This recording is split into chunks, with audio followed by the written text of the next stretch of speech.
अदम एतमाद, इस्तीफा या इलेक्शन। एस्टेब्लिशमेंट ने 3 ऑप्शन दिए। मैंने कहा नई इंतखाबात बेहतरीन तरीका है। इस्तीफे का सोच भी नहीं सकता। अपोजिशन की तहरीक नाकाम हुई तो कबल अज वक्त इलेक्शन होंगे, फिर दूध का दूध और पानी का पानी हो जाएगा। वज़ीर आज़म इमरान खान का इंटरव्यू।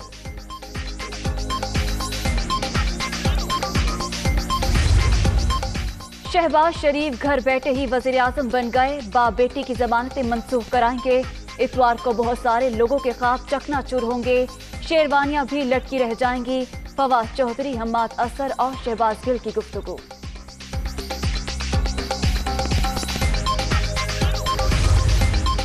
और सऊदी अरब में रमजान का चांद नजर आ गया। कल पहला रोजा होगा। पाकिस्तान में चांद देखने के लिए मरकजी रोयत हलाल कमेटी का इजलास कल पेशावर में होगा।